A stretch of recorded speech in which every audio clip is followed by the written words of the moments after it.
Mm-hmm.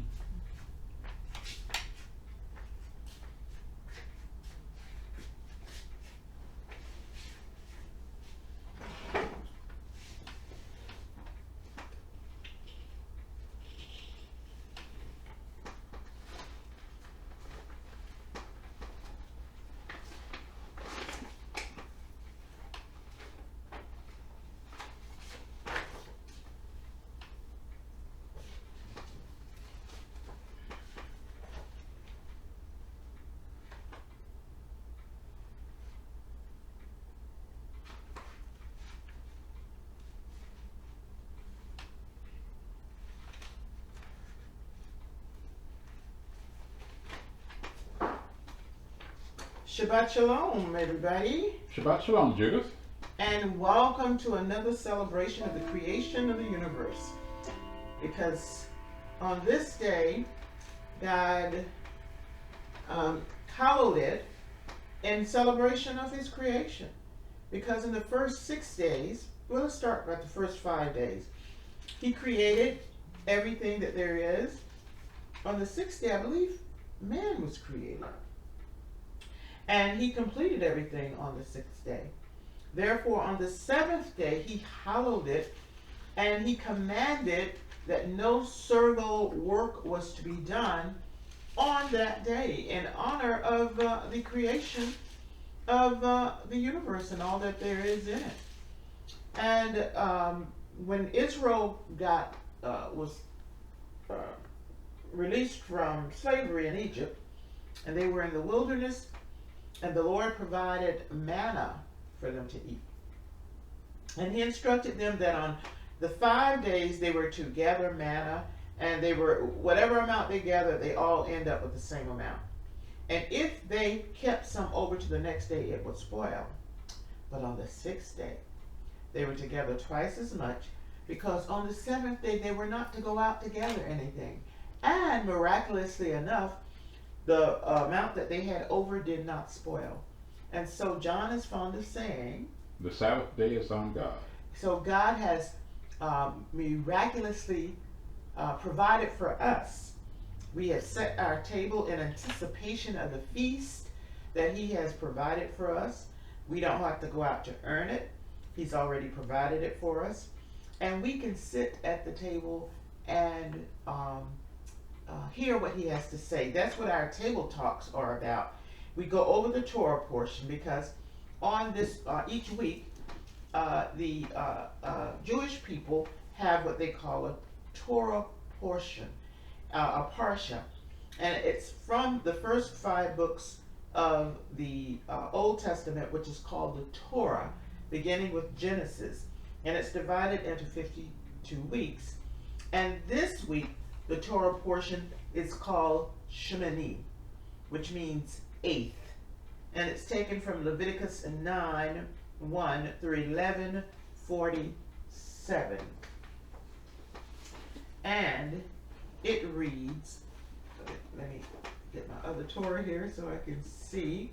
Okay, that's 9, 11.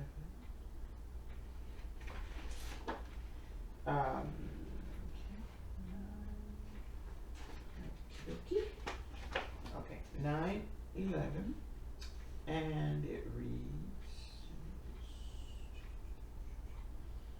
give me just a minute.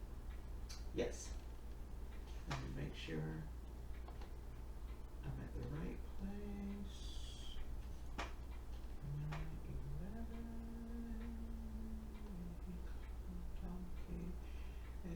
9:11. Oh, I'm in the wrong place. I knew I was. I said, God said don't look for me. Okay, just give me a minute. Leviticus. It would help if I get in the right book. Leviticus 9. Okay, 9. Shemini. Okay. ויהי ביום השמיני קרא משה לאחרון ולבניו ולזקני Yisrael. And it came to pass on the 8th day that Moses called Aaron and his sons and the elders of Israel. Okay? Psalm 128. Blessed is everyone that fears the Lord, that walketh in his way. For thou shalt eat the labor of thine hand. Happy shalt thou be, and it shall be well with thee. Thy wife shall be a fruitful vine by the side of thine house, thy children like olive plants round about the table. Behold, that thus shall the man be blessed that fears the Lord. The Lord shall bless thee out of Zion, and thou shalt see the good of Jerusalem all the days of thy life. Yea, thou shalt see thy children's children, and peace upon Israel. This is the word of the Lord. Our Father in heaven, hallowed be your name.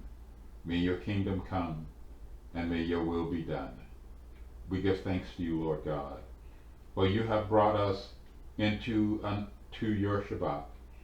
This time you ceased from creation and blessed this day, and through it all the other days of the week are blessed.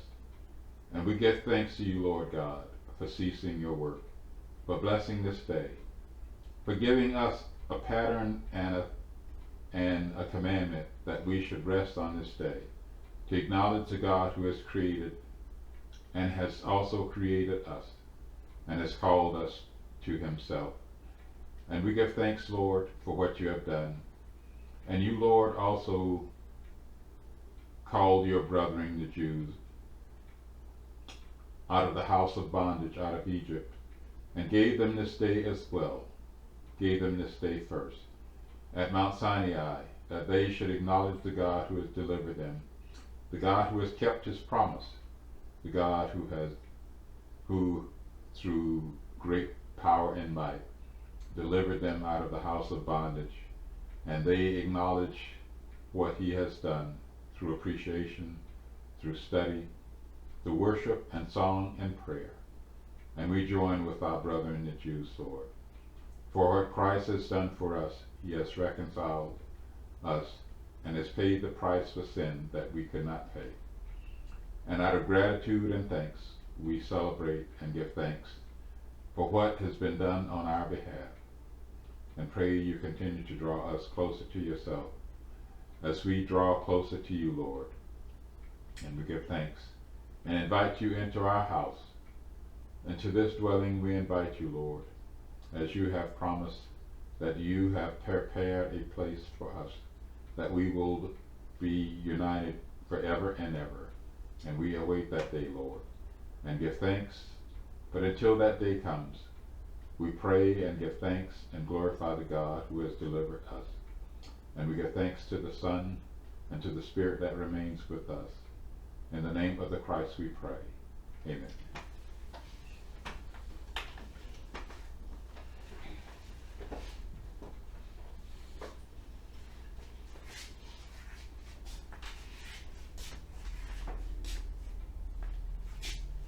Baruch atah Adonai Eloheinu melech haolam hamotze lechem min sa'art. Blessed art you, Lord our God, King of the universe, who gives us bread from the earth.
Baruch atah Adonai Eloheinu melech haolam Bere Pri Hagathim. Blessed art you, Lord our God, King of the universe, who gives us the fruit of the vine. Shabbat Shalom.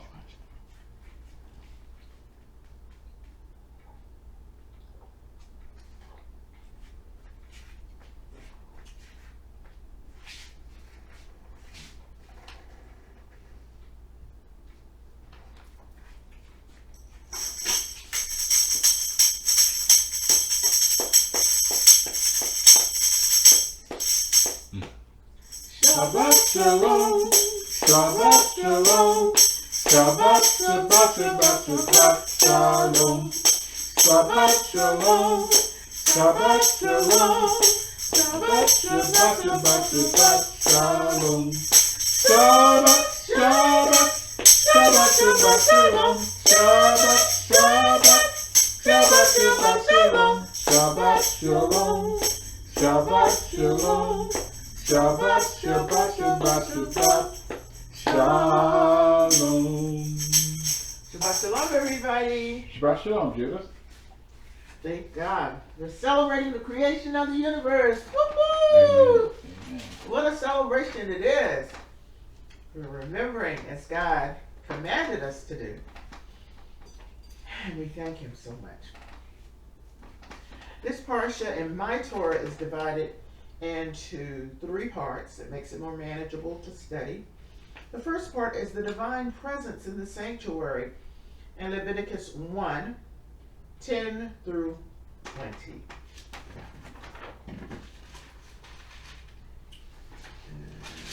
Just get it here so I can read it here. Okay. On the 8th day, Moses called Aaron and his sons and the elders of Israel.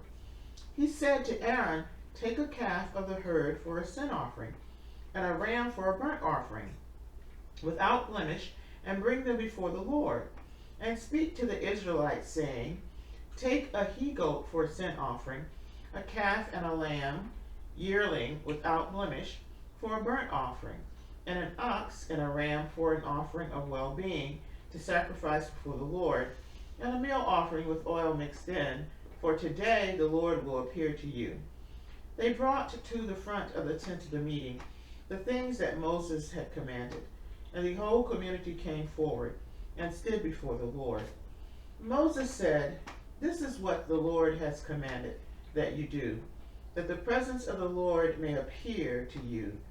Then Moses said to Aaron, "Come forward to the altar and sacrifice your sin offering and your burnt offering, making expiation for yourself and for the people, and sacrifice the people's offering, and make expiation for them, as the Lord has commanded."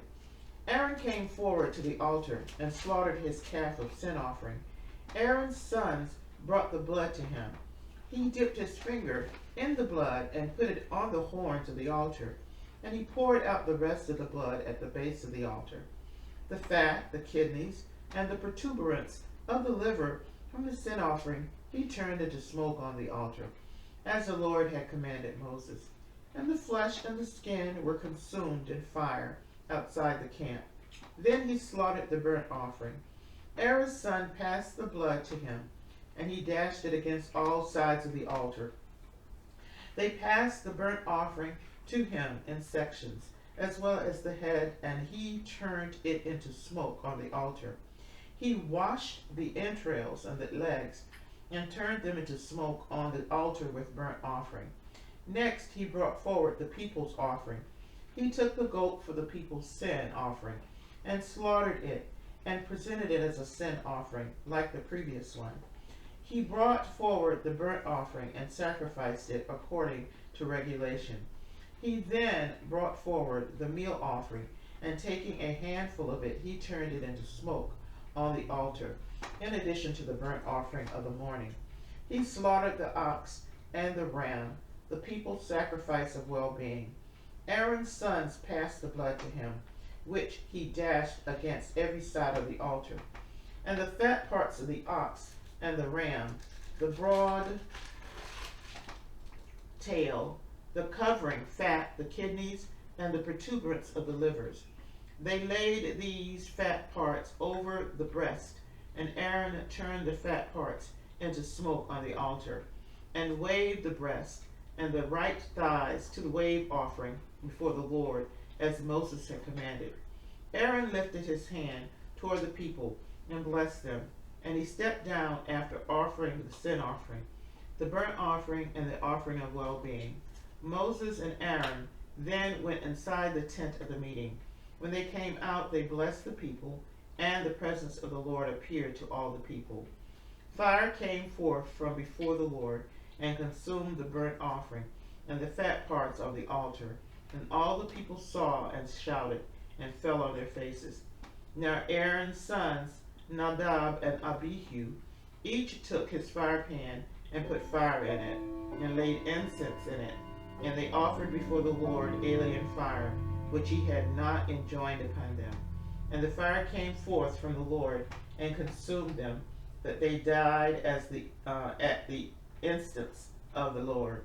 Then Moses said to Aaron, "This is what the Lord meant when he said, 'Through these near to me I show myself holy, and assert my authority before all the people.'"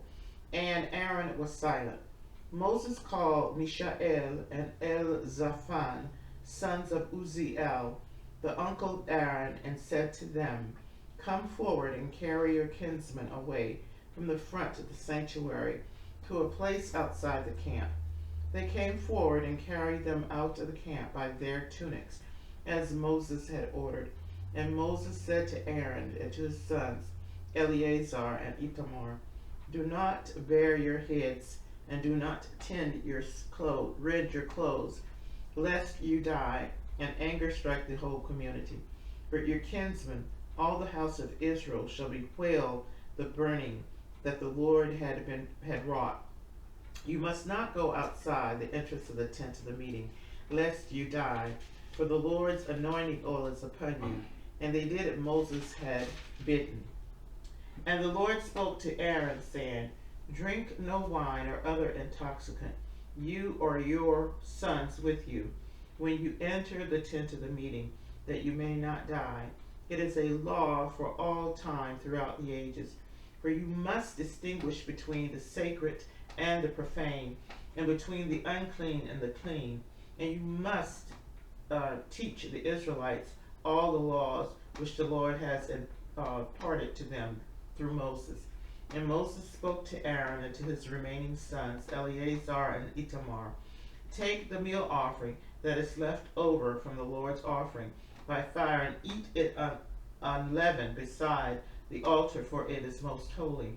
You shall eat it in the sacred precinct, inasmuch as it is your due, and that your children from the Lord's offering by fire. And so I have been commanded. But the breast of wave offering and the thigh of heave offering you, and your sons and your daughters with you, and may eat in any clean place, where they have been assigned as they do to you, and your children from the Israelite sacrifice of well-being.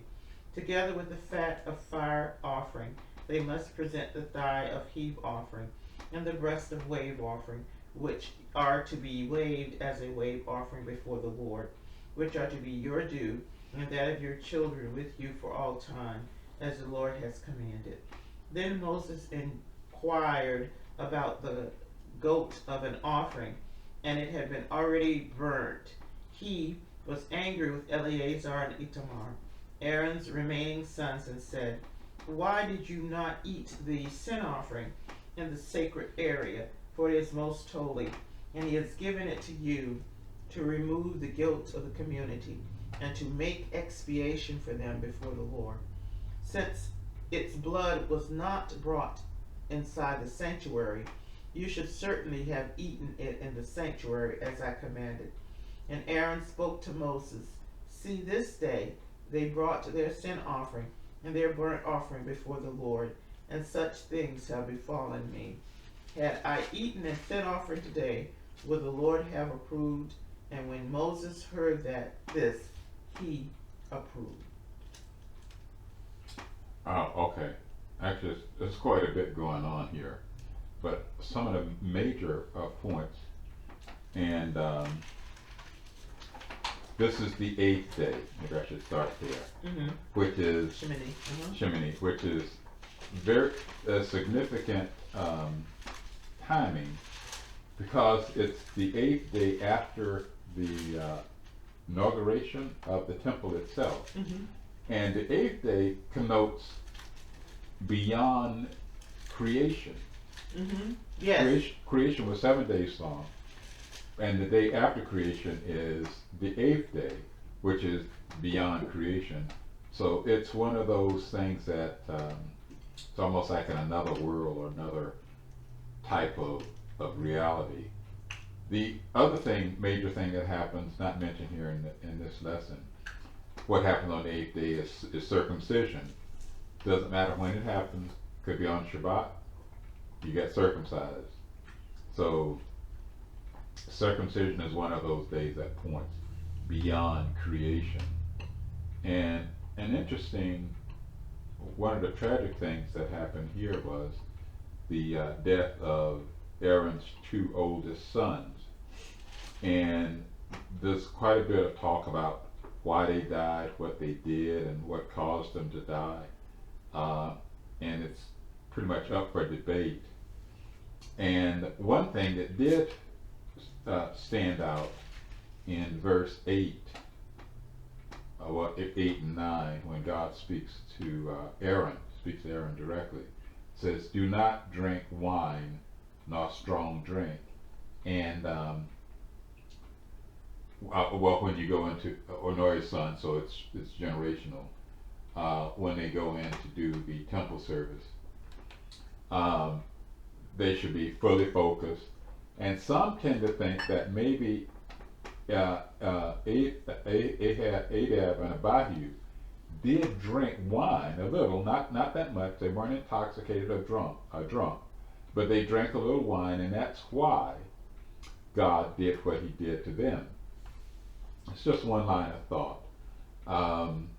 There's some other lines of thought saying, well, they were not married; they were single, and thinking, they wanted that would be a way of being close to God through holiness. That's an idea that was put forth. Not sure. But what they did do, and they did something that was not right. They brought fire that was not commanded, and they almost immediately died for it. And you say, well, wow, other people sin and they don't die that quickly. Even Aaron created a golden calf, and he didn't die because of that instantly. Mm-hmm. But I think what has happened now is their role has changed. Aaron has become the high priest.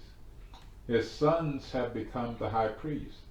Who was the first high priest? Well, that was Moses. And this day it's being transferred to his son. So their role is different now. Things are different.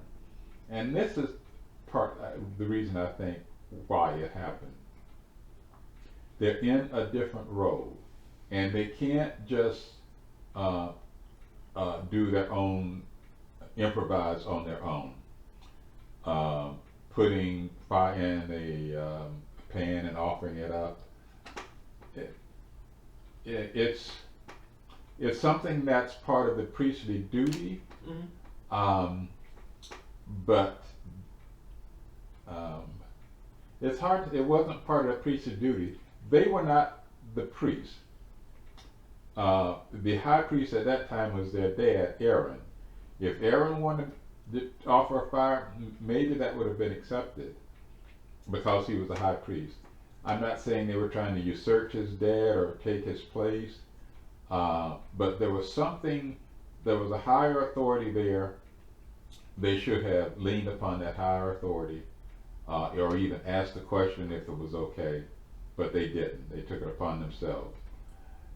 Some also say that what they did was a good thing because it opened the door to the priestly service.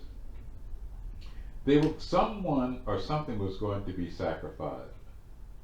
And some tend to think that Moses thought it might have been him, it might have been his brother Aaron, but no. But what happened because of the statement, I see that because of the statement that Moses made when he said that, um, when he talked about what God had said, that he would be sanctified by those nearest to him, and Aaron was silent. So Aaron understood. Another point in there where where the priest should have eaten the sin offering, but they did not eat the sin offering, and Moses got a little upset because they didn't do it. You would think, so wait a minute, didn't they, God told them to eat the sin offering, they didn't, wouldn't they be punished as well? But Aaron is saying, well, it probably wouldn't look good, it wouldn't look right. And Moses acknowledged that what his line of thinking was wrong, they were right, and that was pretty much the end of it. There was a couple other things here. One offering, there's a couple offerings. Well, one offering I want to mention about, or two. One was the goat offering. And one teacher said, that's pretty interesting. Why would they offer a goat offering? So what was the purpose of this goat? And the goat was for the sin that was perpetrated on Jacob, when the 12 brothers, 11 brothers, took a goat, killed a goat, and dipped the blood of dipped his Joseph robe in the blood, took it to his dad, and said, check this out. So this was, some are saying this was an atonement for them for using the goat as an excuse, as evidence that Joseph was killed. So this was an atonement. The goat was used for atonement for that. The calf offering, well, that was an atonement for the golden calf that Aaron had made. Now, why wasn't Aaron punished for that? Some say, well, Aaron was stalling for time. The people were getting out of hand, and he was stalling for time, and that's why he wasn't necessarily punished for that. That's an interesting idea. A couple of other things here.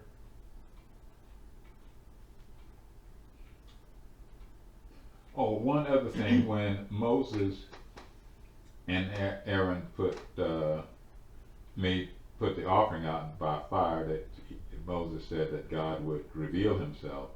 Well, he didn't. They ended up having to go into the tent, and then coming out, that's when the fire came out. And but just that it came out from before the Lord. So I'm thinking it didn't burn up the it does say and consume all the altar and the burnt offering and the fat, which was which when all the people saw it, they shouted. Some tend to think that this was a very, it seemed to be right, a very spiritual and emotional time when this happened, and Adab and Abihu just got caught up in the emotion of it, and that's when they offered their fire. They didn't. Strange fire. Yeah, the strange fire. They didn't consult with each other. They did it independently of their own. They offered the fire, and some tend to think that the fire went through their nostrils and just burned them from the inside, because it didn't burn their garments, because that's what they used to carry them away with. A very interesting idea, how it didn't really burn them up per se, but just burn them from the inside. Other things,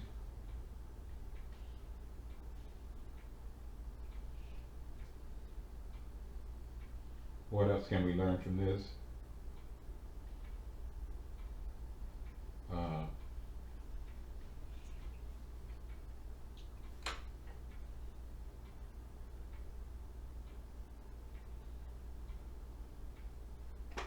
Well, I don't know, maybe that's all I have for that.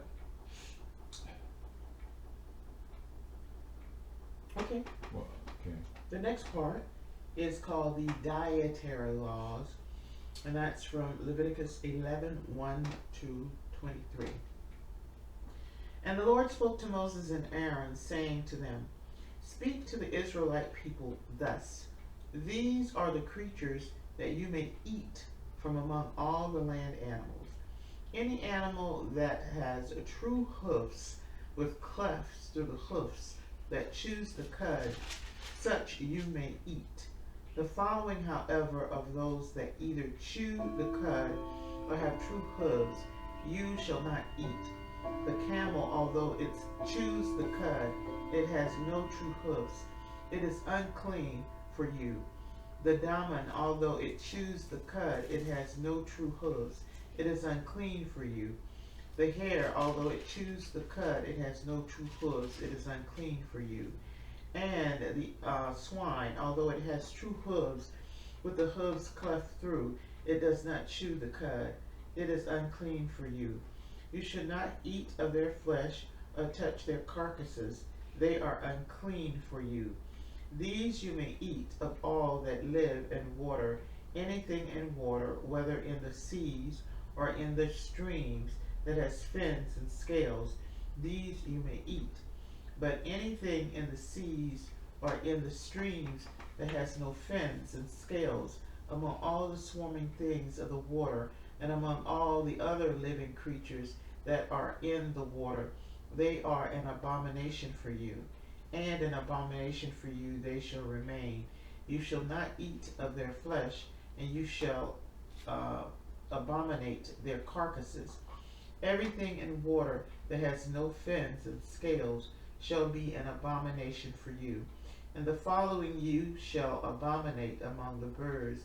They shall not be eaten. They are an abomination: the eagle, the vulture, and the black vulture, the kite, falcons of every variety, all varieties of raven, the ostrich, the nighthawk, the seagull, hawks of every variety, the little owl, the cormorant, the great owl, the white owl, the pelican, and the bustard, the stork, herons of every variety, the hopi, and the bat. All winged swarming things that walk on all fours shall be an abomination for you. But these you may eat among all the winged swarming things that walk on all fours, that have above their feet jointed legs to leap with on the ground. Of these you may eat. The following: locust of every variety, all variants of bald locusts, crickets of every variety, and all varieties of grasshopper. But all other winged swarming things that have 4 legs shall be an abomination for you. Oh, okay. Well, this is primarily the kosher law. That's how we know it. And as far as land animals are concerned, I guess there's four types. The ones with hooves, the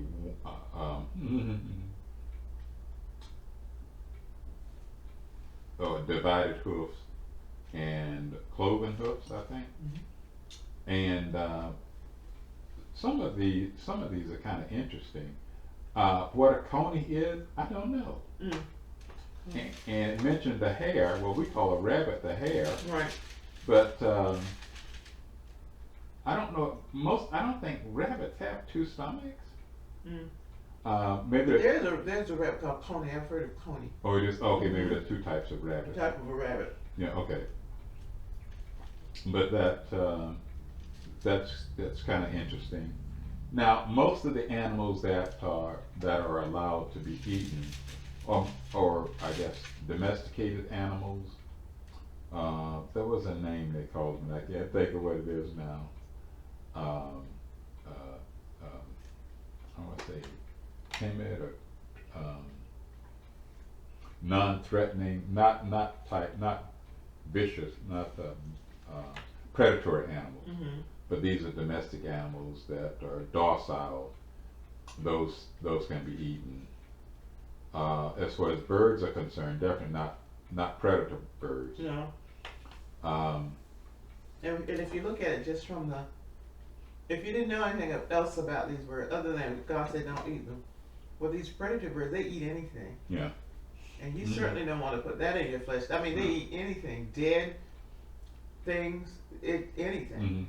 So no, you don't want to put that in your. One teacher gave the expression, and I probably heard it before when I was young, saying, "You are what you eat." Yeah. so and It's to put in your body. right. And just like again, shellfish and things like that, they're scavengers. They eat anything. Right. So you don't want to put that in your body because they consume dead things. Right. So again, Right. that you don't want to put. Even just looking at a practical point of view, and then there may be other reasons why God said not to eat them, but certainly you don't want to put that in your body. Right. You are what you eat. You are what you eat. And it goes a long ways. Also, the kosher industry is is big business. Yes. And if someone gave the example, if you were in a store and you were buying a chicken, same size, same everything, and one said kosher, one said non-kosher, and they were the same price, which one would most people pick? Non-kosher. They pick the kosher chicken. If they're the same price? Yeah, if they were the same price. You think so? Yeah. Because they would think that the quality of the kosher chicken would be better. Well, okay, if you say Well, so. okay. Are you saying that kosher food is? No. I'm saying I don't know if most people know what kosher means. Well, obviously, if they don't know what it means, it doesn't matter. But I'm saying if a knowing person saw a label kosher, if he didn't know what it means, then he probably wouldn't care. I think most people don't know what kosher means. Well, I tend to think they do. It's big business. Okay. It's big business. People make a big deal out of it. And to be certified as kosher, it's something that's it takes that's a lot. desirable. Yeah. One guy did give an example of a guy that put a label on the bag that was not kosher chicken, the label that said kosher, and he could jack up the price. And if people say kosher, oh wow, they pay more for it. Yeah. So it is big business because there's the idea that there's a lot more inspection. It's scrutinized better. It's overseen. There's good quality and stuff like that. But you still have to watch it because you don't know. Just because it has a label of kosher doesn't mean it's kosher. And that's true with the animals. You could look at a camel and say, well, he's kosher inside because he chews the cud, but he doesn't have the split hoof. Right. So there's some ideas of you can look religious inside and not be religious outside, or you can be religious outside but not religious inside. So I think that's the practical lesson that this one is talking about.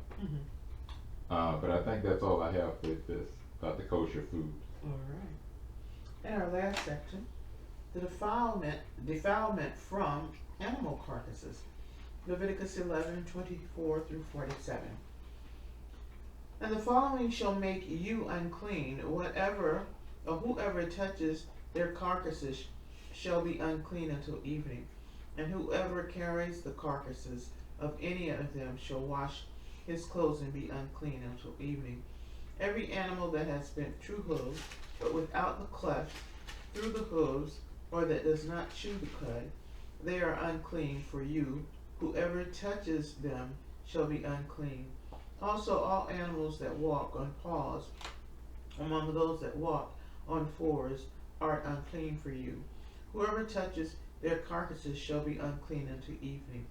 And anyone who carries their carcasses shall wash his clothes and remain unclean until evening.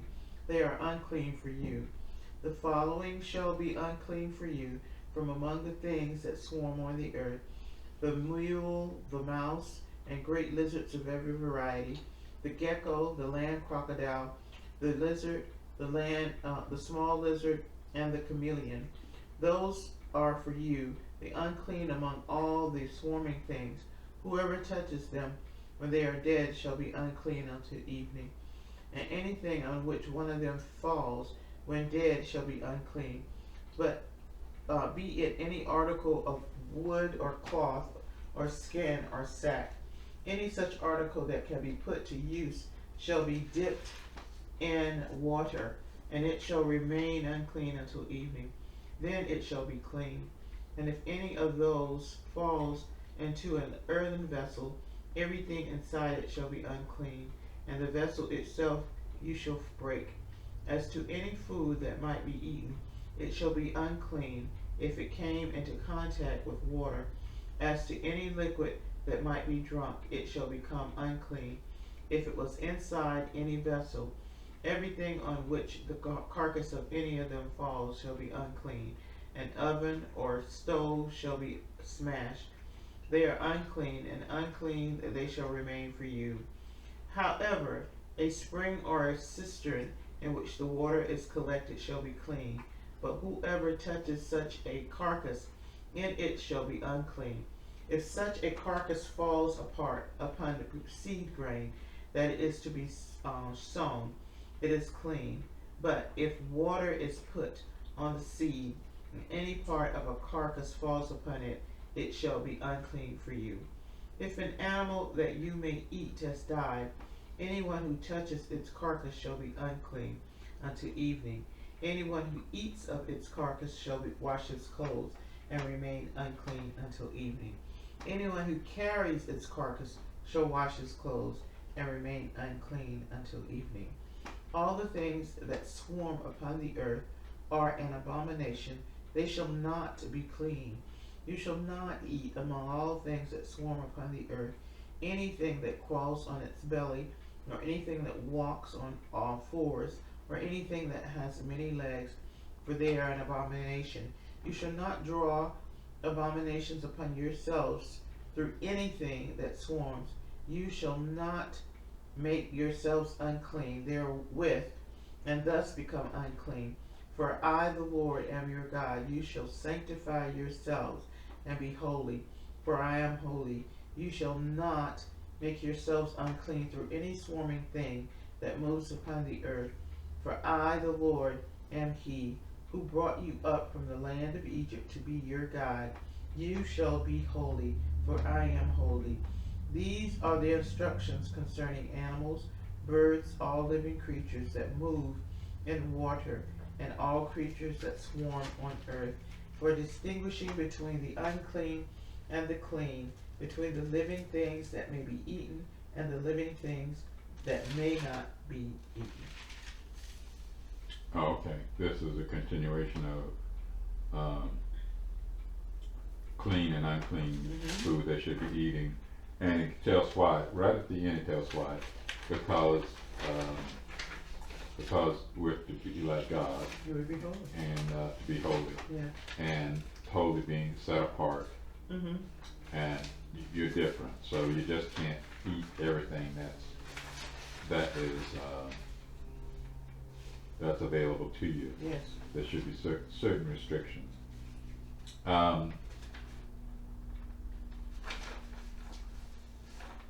Also goes into detail as to what happened if certain animals touch dishes and how you should treat them.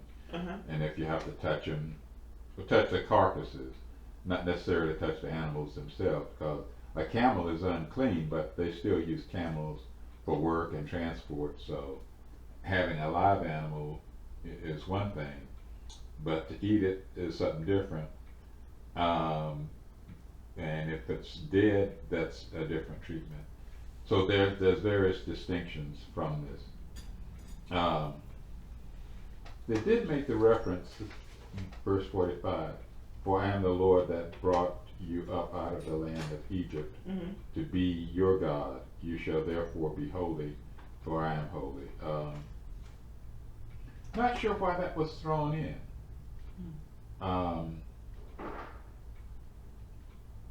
He mentioned that early in the verse before that. So, for I am the Lord your God. You shall therefore sanctify yourself and shall be holy. Mm-hmm. And it goes on and tells them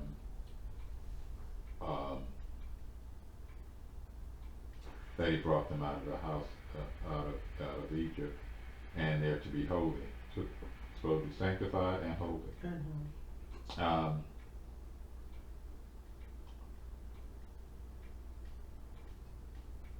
And I guess the verse 47 sums it up. To make a difference between the unclean and the clean, and between beasts that may be eaten and beasts that may not be eaten. So we have to make distinctions in the earth, the way we live and the way we react to things. Now, I don't know if this relates to our connection between Aaron's two sons, that I don't know. I can't tell. One other thing I didn't mention about when Aaron was doing the making the sacrificial offering, his sons were participating with him, but they were just saying they were passing the blood to him, but they were actively involved. Mm-hmm. So their role as priests, they acted as priests, but unfortunately they were not high priests, and that's when they offered this strange fire, something not required. Some say, well, God was going to offer his own fire initially. And what they did, not only did they usurp their father offering fire, they usurped God because God wanted to offer his own fire, and they didn't do that. It may have been an emotional time. It may have been a heightened time. It's hard to say. Hard to say. But I don't think they had evil intent. Okay. Okay. And that completes So that's our all I have. Torah portion for this week. As we go closer to Passover, because Passover, I believe, is sundown the 22nd. Yes. So we're about 2 weeks away. And as we prepare for the Passover, which I believe it's going to be really a special time this year. It's always special, but as we see the birth pangs taking forth, we see that the time is winding up. The time in terms of before when Messiah gets closer to returning to the earth, that the birth pangs are getting closer and closer, that there are so many things happening in the natural that give an indication of what's happening in the spiritual. And Jesus reminded us of this. He said these things were going to happen. And the first thing he said was, be careful you're not deceived. But the times are going to get worse, but the end is not yet. It's going to get worse and worse and worse, and we're seeing that. And our job, I believe, is to draw closer to the Lord through his word, and one of the ways we do that is by starting with the seventh-day Sabbath. You may wonder, well, how is that so important? Well, it starts you back on where God intended us to be back during creation. He created everything in 6 days, and he hallowed the seventh day, and he declared it a Shabbat from creation. So this was nothing new when the Jewish people came out of Egypt. It wasn't a new day. It was a day that God just reminded them that this is something that the creator of the universe did at creation. And so one way to get back on target and to stay on target as we go toward the time when things will get really bad is to go back to God's original instructions, and they're in the Torah. And that is to honor the Shabbat. That will be one way, because much of the world does not honor the Shabbat. They do not honor the Shabbat as God intended it. And so one way to get on target, stay on target, so that we're not deceived. That is the key. We pray that we not be deceived. We may have 2 Torah portions next week. I'm not sure. Because last time I wrote, we don't know because we probably won't because we have a extra month, so it won't be 2. So the next week's Torah portion is Sari'ah, and that's Leviticus 12, 1 through 13:59, and it is. And make sure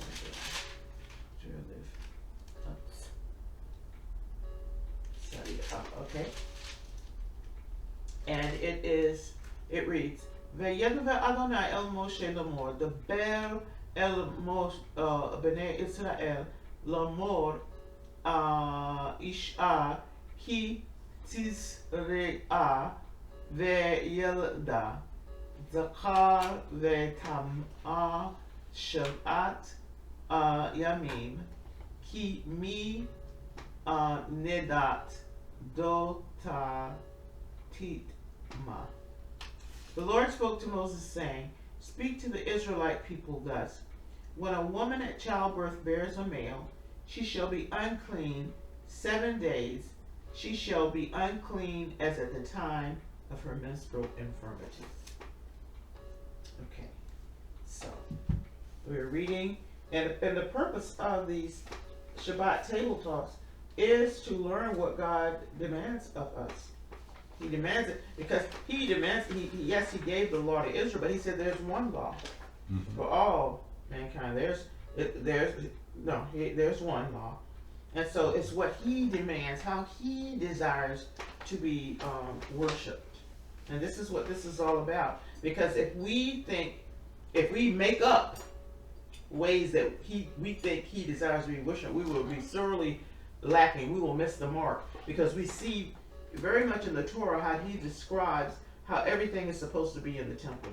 There was no guessing. He describes, this is the way I will have it, this is the way I will have it, so that we're not in the darkness as to how he desires to be worshipped. So again, one way we can start the process back to stay on target is to celebrate the creation of the universe and all there is in it, and that's the Shabbat. We are celebrating each week because when you do make celebrations for anniversaries or birthdays, you do that so that you remember. Well, this is what God is asking us to do: remember creation, the way He did it. Okay. All right. Anything else you have? No, that's it. Okay.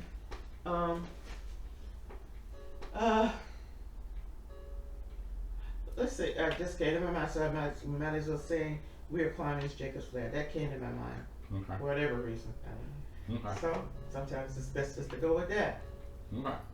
We are climbing Jacob's ladder. We are climbing Jacob's ladder. We are climbing Jacob's ladder. Soldiers of the cross. Every round goes higher, higher. Every round goes higher, higher. Every round goes higher, higher.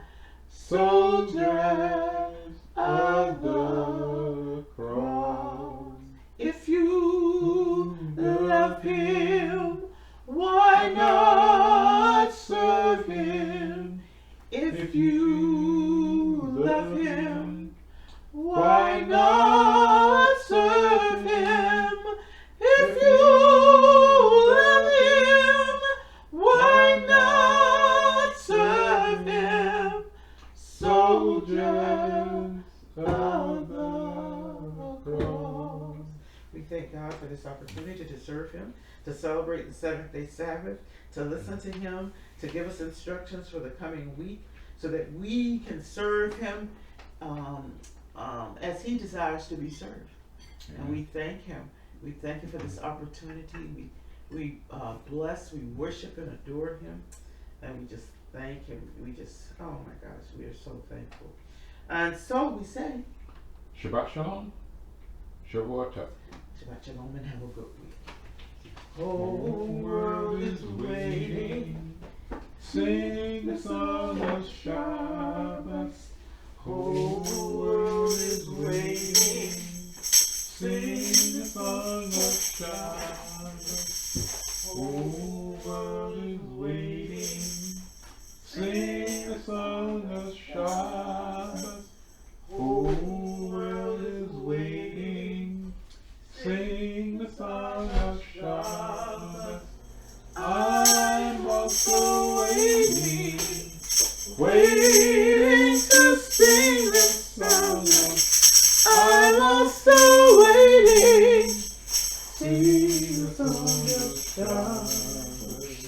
Whole world is waiting, sing the song.